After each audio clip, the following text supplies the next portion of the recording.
Family എന്ന് പറയുന്ന പോലെ നന്ദഗോവിന്ദം വെറുതെ ഇവിടുന്ന് കിട്ടിയതായിരിക്കാം നന്ദഗോവിന്ദം ഒരു ഫാമിലി പോലെ നമുക്ക് ഫീൽ ചെയ്യണേ. ഇവിടുന്നാണ് നമ്മളുടെ ഈ ബോണ്ടിങ്ങുകളും എല്ലാം ഉണ്ടായേക്കുന്നത്. ഇപ്പം ഞങ്ങൾ ശ്രീലാൽ വന്ന് പാടുന്നത് ഇവിടെ കൊണ്ടുവന്ന പാടുന്നത് ഇവിടെ തന്നെ ആദ്യം എല്ലാവരെയും അല്ലേ, എല്ലാം അത്യാവശ്യം നമ്മുടെ ഗ്രൂപ്പിലെ ഉണ്ണിക്കുട്ടനൊക്കെ നമ്മുടെ കൂടുതൽ മൃദംഗം വായിക്കുന്നില്ലേ, അവനൊക്കെ ഇപ്പം അത്യാവശ്യം ഇന്ത്യയിലെ തന്നെ എല്ലാ ടോപ്പ് എല്ലാവരുടെയും കൂടുതൽ വായിച്ചിട്ടുണ്ട്. അപ്പം ഒരു ദിവസം 6ാം ക്ലാസ്സിൽ വന്ന് പഠിക്കുന്ന സമയത്ത് 6ാം ക്ലാസ്സോ 5ാം ക്ലാസ്സോ അത്രയും ചെറുപ്പത്തിലായിരുന്നു. അപ്പോൾ പൊട്ടിയ ഡോലക്കം വെച്ചിട്ട് പുറകിൽ ഇങ്ങനെ ഇരുന്ന് കൊട്ടിക്കൊണ്ടിരിക്കും. അവൻ്റെ അമ്മാവൻ്റെ കൂട്ടത്തിൽ വന്നിട്ട് ചുമ്മാ വെറുതെ നമ്മൾ ഈ കുട്ടികളെ വരത്തില്ല പുറകിലിരിക്കും. അപ്പോൾ ഒരു ദിവസം നമ്മളുടെ കൂട്ടത്തിൽ വായിക്കുന്ന ഒരാൾ വന്നില്ല. അപ്പോൾ അവനോട് ചോദിച്ചു, ഇവിടെ നിന്നല്ല പ്രോഗ്രാം ചോദിച്ചു, എനിക്ക് വായിക്കാൻ പറ്റുമെന്ന് ചോദിച്ചു. വായിച്ചോളാം പറഞ്ഞിട്ട് ആദ്യമായിട്ട് ആ ഡോൽക്കി വായിച്ചിട്ട് അവൻ ഡോൽക്കിയല്ല ഗോൽ വാങ്ങിച്ചിട്ട് അവൻ ഇവിടെ വെച്ചിട്ടാണ് വായിക്കുന്നത്. അപ്പോൾ അതിൻ്റെ ഒരു അനുഗ്രഹമൊക്കെയാണ്. അപ്പോൾ അവനിപ്പം അതുപോലെ അത്രയും കഴിവുള്ള ഒരു മൃദംഗിസ്റ്റാണ്. എനിക്കറിയത്തില്ല നമ്മളുടെ ഞാൻ കണ്ടേക്കുന്നതിൽ ഭജനയിലും അല്ലെന്നുണ്ടെങ്കിൽ ആ ഒരു സ്റ്റൈൽ ഓഫ് പ്ലേയിങ്ങിൽ ദ ബെസ്റ്റാണ്. അപ്പം പിന്നെ ബോണ്ടിങ്ങിൻ്റെ കാര്യം ചോദിച്ചപ്പം ഈ പറഞ്ഞാൽ ഈ പ്രോഗ്രാംസ് ഈ പറഞ്ഞ 7 ദിവസം ഒരുമിച്ചായിരിക്കും. അപ്പം നമ്മളൊരു എന്നാ പറയുക, ഇപ്പം ഞാനും നവീനും 6ാം ക്ലാസ് തൊട്ട് ഒരുമിച്ച് ഞങ്ങൾ എല്ലാ ദിവസവും കണ്ടുകൊണ്ടിരുന്നത്. സ്കൂളിൽ പോകുമ്പോൾ അറിയാമല്ലോ, അത് കഴിഞ്ഞിട്ടാണെങ്കിലും കഴിവതും ദിവസങ്ങളെല്ലാം ഞങ്ങൾ ഒരുമിച്ച് മീറ്റ് ചെയ്യാറുണ്ടായിരുന്നു. പക്ഷേ എല്ലാവരും തമ്മിൽ അങ്ങനെ കാണാൻ പറ്റുന്നൊരു സാഹചര്യമല്ല. അല്ലെങ്കിൽ പല സ്ഥലങ്ങളിലുള്ള ആൾക്കാരാണ് ഇപ്പം നന്ദഗോവിന്ദൻ്റെ ഒപ്പം ഉള്ളത്. ഈ പറഞ്ഞ പോലെ 7 ദിവസമൊക്കെ ഒരുമിച്ച് നിൽക്കുമ്പോൾ കിട്ടുന്നൊരു ബോണ്ടിങ് നമ്മളിപ്പം മാസത്തിൽ ഒരു 5 തവണ കാണുന്ന ബോണ്ടിങ് അല്ല. ഇപ്പം അന്നൊക്കെ എന്ന് പറഞ്ഞാൽ വേമിംകുളങ്ങര മാത്രമല്ല, സപ്താഹം എവിടെ ഉണ്ടെങ്കിലും നമ്മൾ ഈ പറഞ്ഞ 7 ദിവസം പോയിട്ട് അവിടെ സ്റ്റേ ചെയ്ത് പ്രോഗ്രാം ചെയ്യുകയാണ്. ഇവിടുന്നാണ് ശരിക്കും ആ ഒരു എനർജി സ്റ്റാർട്ട് ചെയ്യുന്നത്. ഇവിടുന്ന് പലരും കണ്ടിട്ട് നമ്മളിവിടെ വേമിംകുളങ്ങര ചെയ്യുന്നത് കണ്ടിട്ട് പല ആൾക്കാരും നമ്മളെ അത് കോപ്പി പേസ്റ്റ് ചെയ്യാൻ വേണ്ടി ഒത്തിരി സ്ഥലങ്ങളിൽ അപ്പൊ ഇവിടുത്തെ അതായത് നമ്മുടെ 7 ദിവസം ഇവിടെ ആദ്യത്തെ കിഴക്കടം ഹരിനാരായണ നമ്പൂരി എന്നുള്ള തിരുമേനിയായിരുന്നു ചാലക്കുടിയുള്ള. അപ്പൊ അദ്ദേഹത്തിന്റെ സപ്താഹം പ്ലസ് നന്ദഗോവിന്ദത്തിന്റെ ഭജന കോംബോ കിട്ടുക. അങ്ങനെ ശരിക്കും അങ്ങനെ അത് കണ്ടിട്ട് കുറെ ആളുകൾ. അപ്പൊ ഈ പറഞ്ഞ ഒരു കാര്യമുണ്ടല്ലോ, 7 ദിവസം ചെറിയൊരു സമയമല്ല, അത് ഒരു മാസത്തിൽ ഇപ്പോൾ 2 പ്രോഗ്രാം ഉണ്ട്. അപ്പോൾ 14 ദിവസമായി. അങ്ങനെ കണ്ടിന്യൂസ് മന്ത്സ് ആകുമ്പോഴത്തേക്ക് അത്രയും സമയം നമ്മൾ ഒരുമിച്ചാണ്. അതിനകത്ത് വേറൊരാൾ പോയി വരുന്നതൊന്നുമില്ല. ചിലപ്പോൾ കൊല്ലത്തൊക്കെയാണ് ഞങ്ങൾ അവിടെ തന്നെ സ്റ്റേ ചെയ്യുന്നത്, അല്ലെങ്കിൽ എവിടെയാണെങ്കിലും അവിടെ തന്നെ സ്റ്റേ. ഇവിടെയാണെങ്കിൽ നവീൻ്റെ വീട്ടിലാണ്. അത് അമ്മ ഒരു ഇന്റർവ്യൂവിൽ പറഞ്ഞിട്ടുണ്ട്, ഫുൾ ടൈം നവീൻ്റെ വീട്ടിലായിരിക്കും. അമ്പലത്തിൽ വരുന്നു, പരിപാടി ചെയ്യുന്നു, ഭക്ഷണം കഴിക്കുന്ന നേരം നവീൻ്റെ വീട്ടിൽ, ഉറക്കമൊക്കെ അവിടെ തന്നെ.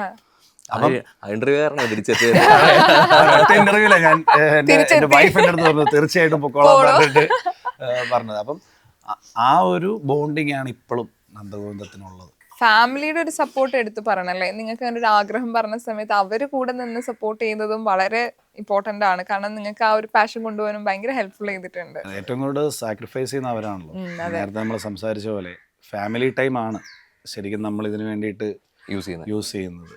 ഓഫീസ് ടൈം എല്ലാവരും അതിന് വേണ്ടിയിട്ട് കൊടുക്കുന്നുണ്ട്. അപ്പോൾ ആകെ നമുക്ക് യൂട്ടിലൈസ് ചെയ്യാൻ പറ്റുന്നത് ഫാമിലി ടൈം മാത്രമാണ്. അപ്പോൾ അവരുടെ സപ്പോർട്ട് ഇല്ലാതെ ഒരിക്കലും നമുക്ക് ഈ പറയുന്ന ഒരു നന്ദഗോവിന്ദത്തിൻ്റെ പെർഫോമൻസ് എനിക്ക് കാണാൻ പറ്റില്ല. കാരണം എല്ലാവരും കാണുന്ന ഈ 2 മണിക്കൂർ അല്ലെങ്കിൽ 2.5 മണിക്കൂറിൻ്റെ പ്രോഗ്രാം മാത്രമാണ്. പക്ഷേ അതിൻ്റെ പിന്നിലുള്ള എഫേർട്ട് ഉണ്ടല്ലോ, 6 മണിക്കൂർ ജേർണി ഉണ്ടാവും, ട്രാവലിംഗ് ഉണ്ടാവും, പിന്നെ പ്രാക്ടീസ് സെഷൻസ് ഉണ്ടാവും. ഇതിനെല്ലാം നമ്മൾ ഫാമിലിയുടെ ഒപ്പം സ്പെൻഡ് ചെയ്യേണ്ട ടൈമാണ് എടുക്കുന്നത്. അപ്പോൾ അവർ ഹാറ്റ്സ് ഓഫ് ടു ദം, അത്രേ പറയാനുള്ളൂ. കാരണം അവരത് സമ്മതിച്ചില്ലെങ്കിൽ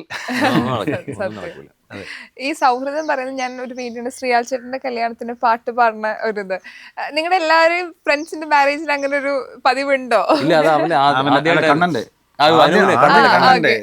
ശ്രീജിത്ത് കണ്ണന്റെ ഒരു കല്യാണത്തിനാണ് നമ്മൾ അങ്ങനെ ഒരു കൺസെപ്റ്റ് തന്നെ ആദ്യം കൊണ്ടുവന്നത്. അതെ അതെ അതെ, അത് ഒത്തിരി വർഷമായി. അവന്റെ കല്യാണം കഴിഞ്ഞിട്ട് ഇപ്പം 8 വർഷം കഴിഞ്ഞില്ലേ? 8 വർഷം കഴിഞ്ഞു. അപ്പൊ അന്ന് അവിടെ വെച്ചിട്ടാണ് ആദ്യമായിട്ട് അങ്ങനെ പാടി. അതിനുശേഷം അന്ന് അവിടെ എന്റെ കല്യാണത്തിന് തലേദിവസം എന്റെ കല്യാണത്തിന് വന്നായിരുന്നില്ല. തലേദിവസം വന്നിട്ട് വീട്ടിലൊരു സ്റ്റേജ് ഒക്കെ ഉണ്ടായിരുന്നു. അവിടെ വെച്ചിട്ട് ഭജനൊക്കെ ചെയ്ത് എല്ലാരും നല്ല പാട്ടൊക്കെ പാടി. കണ്ണന്റെ കല്യാണത്തിന് ഇപ്പൊ ശ്രീലാലിന്റെ കല്യാണത്തിന് ശ്രീലാലിനെ കൊണ്ട് പാടിച്ച പോലെ കണ്ണന്റെ കല്യാണത്തിന് ഹിറ്റായ പാടാണ് കണ്ണാനീ എന്നും കവർന്നെന്നും അവന്റെ കണ്ണന്റെ കല്യാണത്തിനാണ്. ഓരോരുത്തർക്ക് ഇപ്പൊ നമ്മൾ കാണുന്ന സമയത്ത് ഭയങ്കര ഡിസിപ്ലിൻ ആയിട്ടുള്ള സൈലന്റ് ആയിട്ടുള്ള ഒരു നിങ്ങളുടെ ടീമിനാണല്ലോ കാണുന്നത്. പക്ഷെ നിങ്ങളുടെ ഫ്രണ്ട് സർക്കിൾ വരുന്ന സമയത്ത് ഭയങ്കര വൈബായിട്ടുള്ള ചില്ലായിട്ടുള്ള ഇപ്പൊ കുറച്ച് റീൽസ് ഒക്കെ ഞങ്ങള് സ്റ്റേജിൽ ഇരിക്കുമ്പോൾ പ്രോഗ്രാമിന് മുമ്പ് നമ്മള് വളരെ കാഷ്വൽ ആയിട്ടുള്ള കാര്യങ്ങളൊക്കെ സംസാരിക്കും, തമാശകൾ പറയും. അത് സ്റ്റേജിലിരിക്കുന്നതിന്റെ ഇരട്ടിയായിരിക്കും ഞങ്ങള് ട്രാവൽ ചെയ്യുന്ന സമയത്തോ അല്ലെങ്കിൽ. കാരണം ആ ഒരു ഈ പറഞ്ഞ പോലെ ബോണ്ടിങ് അല്ലെങ്കിൽ ആ ഒരു സന്തോഷമാണ് ഞങ്ങളിൽ കാണുന്ന പോസിറ്റീവ്നെസ്. അപ്പോൾ ആരും അങ്ങനെ മസിൽ പിടിച്ച് അത് ഇന്നലെ വന്ന അഭിയാണെങ്കിൽ പോലും അല്ലെങ്കിൽ അതെ അതുപോലെ അവർ ഭയങ്കരമായിട്ട് എല്ലാവരും തമ്മിൽ കണക്റ്റ് ആവും. അങ്ങോട്ട് ഒരു മറ്റേ ജെല്ലാവെന്ന് പറയത്തില്ല, എന്ന് പറഞ്ഞാൽ ബോണ്ടാവും. അബിയുടെയൊക്കെ ഡാൻസ് കാണാൻ വണ്ടി പോകുമ്പോഴത്തേനുള്ള അല്ല അബിയുടെയൊക്കെ ഡാൻസ് കാണണമെന്ന് പറയുന്നത് ഹൈലൈറ്റ് ആണ്. അത് ഞാൻ ചിന്തിച്ചു നിങ്ങൾ സംസാരിക്കുമ്പോഴേക്കും വൈബ് ഞാൻ ആലോചിച്ചു അത് വല്ല ലീക്ക് ആവണമെന്നുണ്ടെങ്കിൽ അവന്റെ സ്റ്റെപ്പൊക്കെ അതും ചിലപ്പോ വൈറലാവും. ഞങ്ങളത് ഉറപ്പായിട്ടും വൈറലാവും. അല്ല അത് വൈറലാവും. ഇതിപ്പോ ആളുകൾക്കിടയിൽ ഇപ്പൊ ഇറങ്ങി തുടങ്ങിയല്ലോ, പാട്ട് പാടി ആളുകൾക്കിടയിൽ നിന്ന് പാടുന്ന ഒരു സിറ്റുവേഷൻ വന്നു. ഇനിയിപ്പോ ഡാൻസിലൂടെ കിടക്കും നമുക്കറിയില്ല. ഡാൻസ് ഇല്ല, അത്രയൊക്കെയുള്ള ഇതില്ല. ഇല്ല. ഇപ്പൊ ആളുകളുടെ റെസ്പോൺസ് ഇപ്പം ഭയങ്കരമായിട്ട് ഹാൻഡ് മെയ്ഡ് ആയിട്ടുള്ള ഗിഫ്റ്റ് വരെ നിങ്ങൾക്ക് കിട്ടാറുണ്ട്. സോ ഒരുപാട് സമ്മാനങ്ങള്, അത് ചെറുതോ വലുതോ ആയിട്ട് നിങ്ങൾക്ക് ഭയങ്കരമായിട്ട് സന്തോഷം തരുന്നുണ്ട്. അങ്ങനെ ഓർമ്മയിൽ നിൽക്കുന്ന ഒരു ഫാൻസ് അല്ലെങ്കിൽ ആരാധകർ നിന്ന് കിട്ടിയിട്ടുള്ള പബ്ലിക്കിൽ ഇന്നലെ കിട്ടിയ ഒരു gift. അതൊരു വലിയ പെയിന്റിംഗ് ആണ്, ഹ്യൂജ് പെയിന്റിങ്. ക്യാൻവാസിൽ ഒരു വലിയ കൃഷ്ണന്റെ പടം, അതിന്റെ തൊട്ട് ഫ്രണ്ടില് നമ്മുടെ പെയിന്റിംഗ് പോലെയാണ് അത്. ഞങ്ങളുടെ ഓഫീസ് ഞങ്ങള് പ്ലാൻ ചെയ്തുകൊണ്ടിരിക്കുക. അപ്പം അതിന്റെ എൻട്രൻസിൽ വെക്കാൻ ഞങ്ങളിപ്പം കഴിഞ്ഞ ദിവസം ഞങ്ങൾ സംസാരിച്ചൊരു കാര്യമാണ്. അതായത് ആ ഓഫീസിൽ നമ്മൾക്ക് ഒന്നും ഞങ്ങളായിട്ട് വാങ്ങിച്ചു വെക്കണ്ട, അത്രയും ആൾക്കാർ. അതായത് നമുക്ക് എന്താണോ വേണ്ടത് അതാണ് കിട്ടിയേക്കുന്നത്. അല്ലാതെ ഇപ്പോൾ ഒരു പുറത്തുനിന്ന് നമ്മൾ ക്യാഷ് കൊടുത്ത് മേടിക്കുന്ന ഒരു സാധനത്തിനേക്കാൾ വാല്യൂ ഉള്ള നമുക്ക് വേണ്ടത്, അതായത് ഒരാൾ ആ ഓഫീസിലേക്ക് എൻ്റർ ചെയ്യുമ്പം പറയാതെ തന്നെ അയാൾക്ക് മനസ്സിലാവും ഇത് നന്ദഗോവിന്ദത്തിൻ്റെ ഓഫീസാണ്. അങ്ങനെയുള്ള ഗിഫ്റ്റാണ് നമുക്ക് കിട്ടിയേക്കുന്നത് എല്ലാ സ്ഥലങ്ങളിൽ നിന്നും. ഒരുപാട് സ്നേഹമാണ് ഇതെല്ലാം. ഗിഫ്റ്റ് മാത്രമല്ല, ഇതിൽ സ്നേഹത്തിൽ പൊതിഞ്ഞതാണ്. പക്ഷെ ഇപ്പൊ ഒരാള് ഇപ്പം നമുക്ക് ഏറ്റവും ഇഷ്ടമുള്ള ആൾക്കാരെ നമ്മൾ മീറ്റ് ചെയ്യുന്ന സമയത്ത് ചിലപ്പോൾ നമ്മൾ പ്രതീക്ഷിച്ച പോലെ ഒരു റിയാക്ഷൻ അവരിൽ നിന്ന് കിട്ടില്ലെങ്കിൽ ഭയങ്കര ഹേർട്ട്ഫുൾ ആവും. ചില സെലിബ്രിറ്റീസ് നമുക്ക് അങ്ങനെ ഫീൽ ചെയ്യാറുണ്ട്. പക്ഷെ നിങ്ങൾ എപ്പോഴും തിരിച്ച് അവരോട് റെസ്പോണ്ട് ചെയ്യുന്നതും ഭയങ്കര ലവബിൾ ആയിട്ടാണ്. അതെപ്പോഴും മൈൻഡിൽ ഉണ്ടാവുക. കാരണം ഇവർ നമ്മളെ കാണാൻ എത്ര ദൂരം വന്നത്. പണ്ട് നമ്മുടെ പാരന്റ്സ് മാത്രം 2-3 ആൾക്കാർ ഇരുന്ന സ്ഥലത്ത് ടിക്കറ്റ് പോലും ഇല്ല നിങ്ങളുടെ ഒരു ഷോ കാണാൻ വേണ്ടിയിട്ട്, ഒരു പ്രോഗ്രാം കാണാൻ. അപ്പം ഇത്രയും ഹ്യൂജ് ആയിട്ട് ആളുകൾ വരുന്നു. അപ്പം അവർ ഓരോരുത്തർക്കും വന്ന് സംസാരിക്കണം, മിണ്ടണം എന്നൊക്കെ ആഗ്രഹം ഉണ്ടാവും. പക്ഷെ ട്രീറ്റ് ചെയ്യുന്നതൊക്കെ ഒരുപോലെ.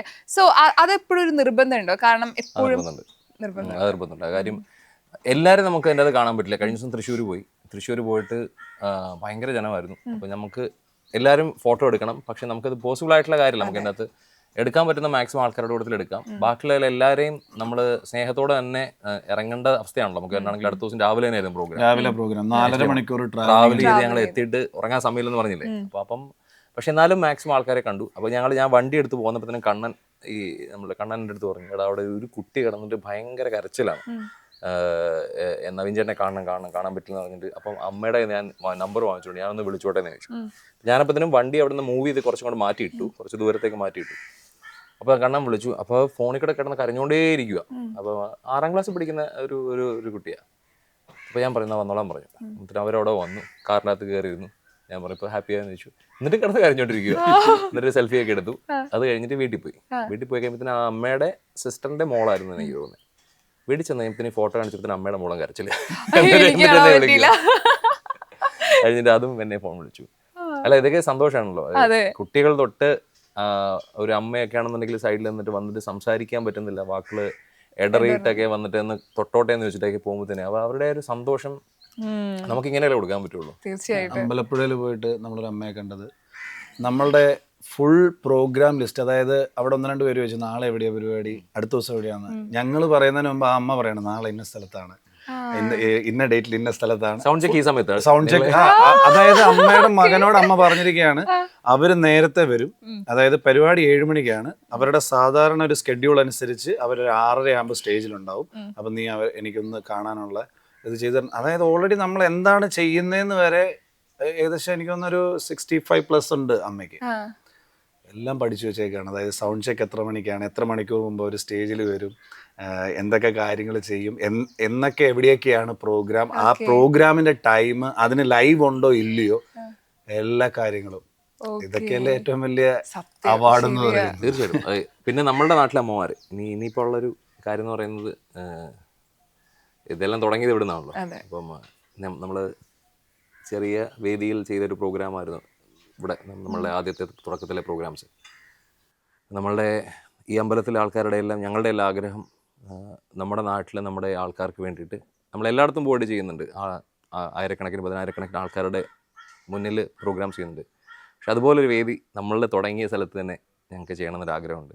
അപ്പോൾ അതൊരു ആഗ്രഹമാണ്. അപ്പം ഏപ്രിൽ 14-ാം തീയതി ഞങ്ങൾ ഇവിടെ വെച്ചിട്ട് നമ്മളൊരു ആദ്യമായിട്ടാണ് നമ്മളുടെ ഇവിടുത്തെ ചരിത്രത്തിൽ ആദ്യമായിട്ടാണ് ഇവിടെ നമ്മൾ ഇത്രയും ഒരു വലിയ ഒരു സ്റ്റേജ് ക്രിയേറ്റ് ചെയ്തൊരു ഷോ നമ്മളവിടെ ഇവർ മൊത്തം അവിടെ നിരത്തി പുതിയൊരു സ്റ്റേജ് കെട്ടി ഒരു പ്രോഗ്രാം നമുക്ക് വേണ്ടിയിട്ട് ചെയ്യാൻ പോവാണ്. 5000 പേർക്ക് 5000 പേര് ഇരുന്ന് കാണാൻ പറ്റുന്ന രീതിയിലുള്ളൊരു സ്റ്റേജ് ചെയ്തുകൊണ്ടിരിക്കുകയാണ്.